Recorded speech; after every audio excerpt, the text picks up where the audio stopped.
మా ఇంట్లో ఒక పెద్ద శాపం ఉంది. అదేంటంటే ఎన్ని సార్లు కరివేపాకు మొక్క వేసినా అది చనిపోతుంది. కానీ ఈసారి ఒక సీక్రెట్ ప్లాన్‌తో 2 మొక్కలు తెచ్చాం. ఒకటి నేల మీద, ఇంకొకటి కుండీలో వేసాం. అసలు ఈసారైనా మా కరివేపాకు బ్రతుకుతుందా? అంతేకాకుండా ఒక మొక్క పేరు వింటే నాకు పిచ్చెక్కిపోయింది. అదే టుడే, టుమారో, యెస్టర్‌డే. అసలు ఈ మొక్క కథ ఏంటి? దీనికి ఆ పేరు ఎందుకొచ్చింది? మరియు మా ఇంట్లో బిర్యానీ వండకుండానే బిర్యానీ వాసనొచ్చే ఆల్ మసాలా మొక్క విశేషాలు ఈ వీడియోలో తెలుసుకుందాం. వీడియో స్టార్టింగ్‌లోనే ఏంటి బస్తాలనుకుంటున్నారా? ఏం లేదు. మనం నర్సరీకి వెళ్ళినప్పుడు పిచ్చి పిచ్చిగా మొక్కలు కొనేసుకున్నాం కదా! దానికోసం మట్టి ఎలా అని ఆలోచిస్తే నాకొక ఐడియా వచ్చింది. నర్సరీ వాళ్ళనే మట్టి అమ్ముతారా అని అడిగితే సరే అన్నారు. బస్తా వచ్చి మనకి రూ. 100 పడింది.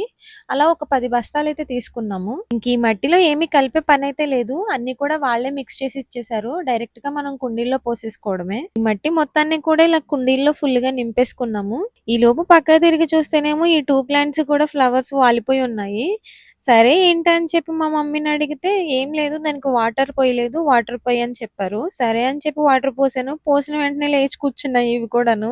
ఈ ప్లాంట్ ఫ్లవర్స్ వచ్చేసరికి సేమ్ మనకి చామంతి ఫ్లవర్స్ లానే ఉంటాయి. కాకపోతే చామంతులు మనకి సీజన్ టైమ్‌లోనే పూస్తాయి. ఈ ఫ్లవర్స్ వచ్చేసరికి 365 డేస్ కూడా ఫ్లవర్స్ వస్తూనే ఉంటాయంట.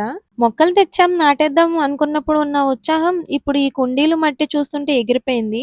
నిజం చెప్పాలంటే ఈ మొక్కలు వేసేసరికి తలలో ప్రాణం తోక్కొచ్చింది.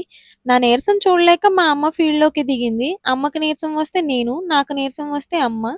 ఇలా ఒకరికొకరం సపోర్ట్ చేసుకుంటూ ఈరోజు మా ఇంటి గార్డెన్‌ని నీట్‌గా సెట్ చేసుకున్నాము. ఫస్ట్ కుండీ మొత్తం కూడా మట్టి వేసాం కదా! ఆ మట్టిని సగానికి తీసేద్దాం. ఇప్పుడు ఆ కుండీలో ఈ పాల సపోటా మొక్కని పెట్టాను. ఈ ప్లాంట్‌కొచ్చే సపోటాస్ పాలలా తియ్యగా ఉంటాయని నర్సరీ వాళ్ళైతే చెప్పారు.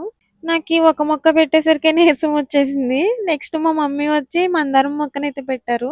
మందారాలు కూడా ఒక 10 వెరైటీల వరకు తీసుకొచ్చాము. అందులో కొన్ని తెచ్చిన రోజే పెట్టేసాము. ఇదొకటి ఇప్పుడు మిగిలిపోతే ఇప్పుడు పెడుతున్నాము. ఒకరోజు మా గార్డెనింగ్ ఫుల్ వ్లాగ్ అయితే చేస్తాను. నెక్స్ట్ అయితే ఈ వైట్ నేరేడు ప్లాంట్ అయితే పెట్టాము. ఈ వైట్ నేరేడు బయటికి గ్రీన్ కలర్ లోనే ఉంటుంది. లోపల వైట్ లో ఉంటుంది. ఆ ప్లాంట్ కున్న నేరేడైతే తిని చూసాను. సేమ్ నార్మల్ నేరేడు ఎలా అయితే ఉంటుందో అలానే ఉంది టేస్ట్ కూడాను. నెక్స్ట్ దానిమ్మ ప్లాంట్‌ని కూడా చాలా జాగ్రత్తగా పెట్టేసాము. చక్కగా 4 ప్లాంట్స్ అయితే పెట్టేసాము. ఈలోపు మా మమ్మీకి రెస్ట్ ఇచ్చి మళ్ళీ నేను యుద్ధంలోకి దిగాను. ఎలా ఉందంటే ఒక పక్క అమ్మ నాటుతుంటే నేను విశ్రాంతి తీసుకోవడం, నేను నాటుతుంటే అమ్మ విసనకర్రతో విసరడం అచ్చం ఒలింపిక్ గేమ్స్‌లా సాగింది మా పని. మొక్కలు తేవడం ఒక ఎత్తయితే వాటిని నాటడం అబ్బా! నిజం చెప్తున్నా ఫ్రెండ్స్ తలలో ప్రాణం తోకకొచ్చింది. కడియం వెళ్ళినప్పుడు ఆ మొక్క బావుంది, ఈ మొక్క బావుందని లారీ నిండా తెచ్చేసాం. తీరా చూస్తే అవి మమ్మల్ని చూసి నవ్వుతున్నాయి. మేము వాటిని చూసి ఏడుస్తున్నాం. మొక్కలు నాటాలన్నా చాలా పేషెన్స్ కావాలని ఇప్పుడే అర్థమవుతుంది నాకు. తీసుకొచ్చాక తప్పుతుందా? ఏదోలా నాటాలి కదా! నెక్స్ట్ ఈ పెద్ద రేగే ప్లాంట్ అయితే నాటాను. ఈ పెద్ద రేగ్గాని మా సైడ్ గంగరేగ్గ అని కూడా పిలుస్తారు. టేస్ట్ చాలా బావుంటుంది. వామ్మో! ఈ మొక్కలేమో గాని నేను పైకి పోయేలా ఉన్నాను. స్టార్టింగ్‌లో చెప్పాను కదా! టుడే, టుమారో, యెస్టర్‌డే ప్లాంట్ అని చెప్పి. ఇదే ఆ ప్లాంట్. ఈ ప్లాంట్ వచ్చేసరికి 350 పైనే పడినట్టుంది ప్రైస్. కాస్ట్ చాలా ఎక్కువే పడింది.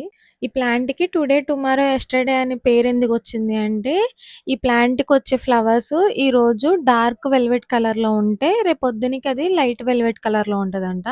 ఎల్లుండికి అది ఫుల్‌గా వైట్ కలర్‌లోకైతే వస్తుందంట. 3 డేస్ 3 కలర్స్‌లో కనిపిస్తుంది గాబట్టి, ఈ ప్లాంట్‌కి ఈ పేరైతే వచ్చిందంట. దీనికి ప్రెజెంట్ అయితే ఫ్లవరింగ్ అయితే లేదు.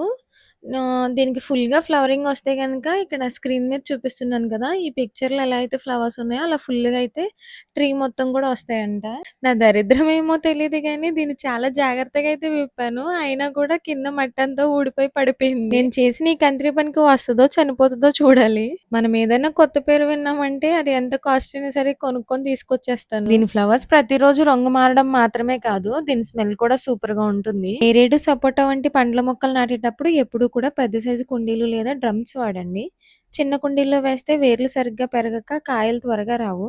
అలాగే కుండీ అడుగున రంధ్రాలు సరిగ్గా ఉన్నాయో లేదో చూసుకోవడం మర్చిపోకండి. పాల్ మసాలా మొక్క ఆకులు చూడడానికి బిర్యానీ ఆకుల్లా ఉన్నా ఇందులో లవంగం, దాల్చిన చెక్క, మిరియాలు ఇలా అన్ని మసాలాల వాసన ఉంటుంది. అందుకే బిర్యానీ లేదా మసాలా కూరలు వండేటప్పుడు ఒకే ఒక్క ఆకు వేస్తే చాలు రుచి అదిరిపోతుంది. మనం నర్సరీ నుంచి తెచ్చిన మొక్కల్ని కుండీల్లో నాటిన వెంటనే ఎండలో పెట్టకూడదు. కనీసం 3-4 రోజులు నీడలో ఉంచాలి.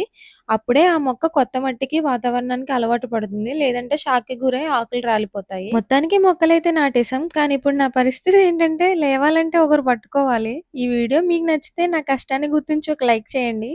మీ ఇంట్లో కూడా ఇలాంటి గార్డెనింగ్ గోల ఉంటే కామెంట్ చేయండి. సబ్స్క్రైబ్ చేయడం మర్చిపోకండి. లేదంటే మా కరివేపాకు మొక్కకి మీరే సమాధానం చెప్పాలి. బాయ్.